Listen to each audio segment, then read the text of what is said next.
మా ఇప్పుడే మూవీ అయితే కంప్లీట్ చేయ బడ్డీ స్టోరీలోకి వెళ్ళే ముందు ఒక like subject please support me. Tamil Arya movie teddy bear movie చూసే ఉంటారు. ఆ మూవీ రీమేక్ గా ఇప్పుడు అల్లు శిరీష్ అయితే తీశాడు. మూవీ నచ్చలేదండి. మూవీ చాలా అంటే చాలా లాగ్ అనిపించింది. కొన్ని సీన్స్ అయితే పర్లేదు అనిపించింది, కానీ మన హీరోయిన్ చనిపోయిన తర్వాత ఆ ఆత్మ టెడ్డీ బేర్ లో జొరబడింది.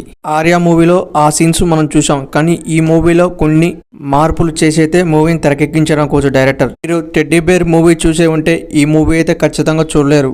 సేమ్ అదే స్టోరీని తీసుకొచ్చిన కొంచెం డైరెక్టర్ మళ్ళీ హీరో హీరోయిన్ తప్పితే మిగతా మూవీ మొత్తం కూడా అలానే ఉంటుంది. ఎమోషన్స్ పర్లేదు అనిపించింది, బ్యాక్గ్రౌండ్ మ్యూజిక్ పర్లేదు అనిపించింది, ఫ్యామిలీతో 100% వాచింగ్ చేయొచ్చు. అల్లు శిరీష్ యాక్టింగ్ కూడా పర్లేదు అనిపించింది ఈ మూవీలో. ఓవరాల్ గా వన్ టైం వాచ్ అనిపించింది ఈ మూవీ. ఈ మూవీలో హాలీ యాక్టింగ్ కూడా పర్లేదు అనిపించింది.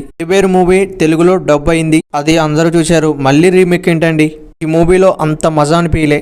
క్యారెక్టర్స్ కూడా అంత క్లోజ్ గా చూపెట్టలే అనిపించింది మూవీలో. జోకులు అయితే పర్లేదు అనిపించింది ఈ మూవీలో. అల్లు శిరీష్ మూవీస్లలో సీరస్సు సొమ్మస్సు ఆ మూవీ బాగుంటది, కానీ ఈ మూవీ అయితే అంత ఘనంగా అనిపించలే. మీరు ఆ మూవీని చూడకపోయింటే 100% వాచ్ చేయండి, చాలా అంటే చాలా బాగుంటది. మన ఛానల్ నచ్చితే ఒక లైక్ సబ్స్క్రైబ్ ప్లీజ్ సపోర్ట్.